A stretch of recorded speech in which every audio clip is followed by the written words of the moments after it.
जय श्री कृष्णा, जय श्री राम, जय गौ माता, राधे श्याम। आप सब कैसे हैं? आप देख रहे हैं तुलसी मंजरी यूट्यूब चैनल और इस वीडियो में हम चर्चा कर रहे हैं कोलेस्ट्रॉल का बढ़ना। ये बिल्कुल ठीक नहीं है। आइए इसी के ऊपर हम चर्चा कर लेते हैं। रक्त में जब वसा की मात्रा बहुत ज़्यादा अधिक हो जाती है तो अतिरिक्त कोलेस्ट्रॉल हृदय की धमनियों के भीतर दीवारों पर जम जाता है, जिससे धमनियों में रक्त प्रवाह का मार्ग सकरा हो जाता है और अवरुद्ध हो जाता है और इससे हार्ट अटैक जैसी समस्याएं बन जाती हैं। इस बीमारी को कम में बिल्कुल भी मत आंकिए। कोलेस्ट्रॉल का बढ़ना ये बिल्कुल ठीक नहीं है।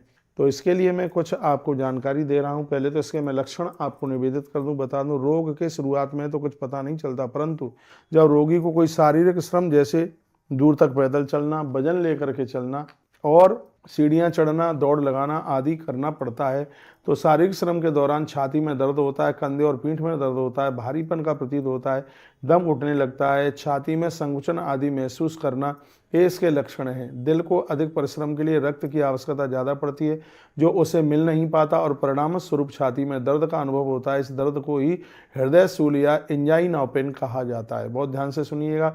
रोगी की उग्र अवस्था में जब रक्त की धमनियों के भीतर की वसा की परतें जम जाने से वह पूर्ण अवरुद्ध या बंद हो जाता है या खून के थक्के, जिसको ब्लड क्लॉट कहते हैं, की वजह से हृदय को ऑक्सीजन युक्त रक्त मिलना बंद हो जाता है, तब छाती में अचानक तेज दर्द उठता है और व्यक्ति को दिल का दौरा पड़ जाता है, हार्ट अटैक हो जाता है। कारण अधिक धूम्रपान करने से ऐसा होता है। शारीरिक श्रम का न होना, आप शरीर से मेहनत नहीं करोगे तो भी ऐसा हो जाएगा। और खाने में ज़्यादा तेल घी का अधिक सेवन करना, ये भी इसके एक प्रमुख कारण है। तो मैं कहूँगा ये कोलेस्ट्रॉल बढ़ना ये स्वास्थ्य के लिए बहुत ज़्यादा हानिकारक है और यही हार्ट अटैक तक व्यक्ति को लेकर के चला जाता है। इसलिए इसके चिकित्सा के लिए भी मैं कुछ बातें आपको बोल रहा हूँ, सुनिए। वो ये है कि अर्जुन की छाल का प्रयोग आप जरूर कीजिएगा। पानी चढ़ाइए और पानी जल करके आधार और आधे से भी कम रह जाए, इसमें अर्जुन की छाल डाल लीजिएगा। हमारे आश्रम के आगे अर्जुन का ये पेड़ है, अर्जुनाष्टक जिसे बोलते हैं, इसकी छाल इस बीमारी में बहुत फ़ायदा करती है। दूसरी बात मैं आपको और बता दूं, वो ये है कि इसमें अंकुरित चना सुबह खाली पेट लेने से उसमें 8-10 किशमिश के साथ डाल करके उसे खूब चबा चबा करके खाइए। अंकुरित चना, एक 50 ग्राम चना इतना ही खा पाएंगे। 50 ग्राम नहीं खा पाते तो और कम ले लीजिए। 10 बार उसमें किशमिश डाल लीजिएगा और चबा चबा करके उसको खाइए 1 घंटे बाद ही।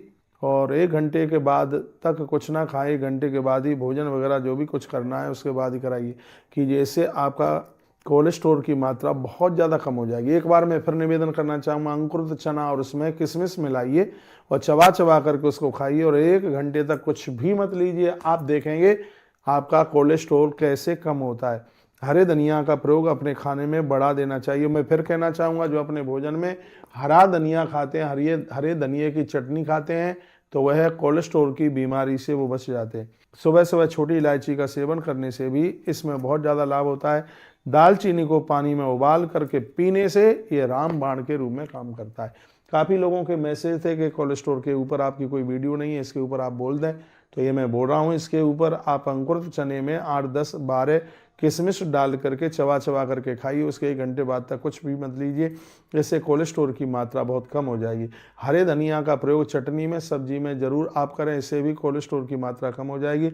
दालचीनी का काढ़ा बना करके रोज लीजिए। अब तो ठंडी का समय हो रहा है तो इसमें तो दालचीनी बहुत ज़्यादा फायदा करती है, इससे भी कोलेस्ट्रॉल बहुत ज़्यादा कम हो जाएगा। आप अपनी ज़िंदगी से प्यार करते हैं तो मैं बड़ा आग्रहपूर्वक निवेदन करना चाहूँगा, दालचीनी आपके लिए एक वरदान के रूप में साबित हो जाएगी। इसमें हरा धनिया आपके लिए वरदान के रूप में साबित हो जाएगा और अंकुरित चने के साथ में किशमिश डाल करके चबा चबा करके खाना, ये रामबाण का काम करेगा। ये आप कर सकते हैं। बहुत बहुत धन्यवाद। हम आपके जीवन से बहुत स्नेह रखते हैं, इसलिए वीडियो खोज खोज करके ग्रंथों से आपके पास तक पहुंचाते रहते हैं और भी लोग लाभान्वित हो सकें, इसलिए वीडियो को आगे जरूर भेजिए और अपना ध्यान रखिए। अगली वीडियो में मैं फिर आपसे मिलता हूं। तब तक जय श्री कृष्ण, जय श्री राम, जय गौ माता, जय राधे श्याम। गाय बचेगी, देश बचेगा। हर हर महादेव।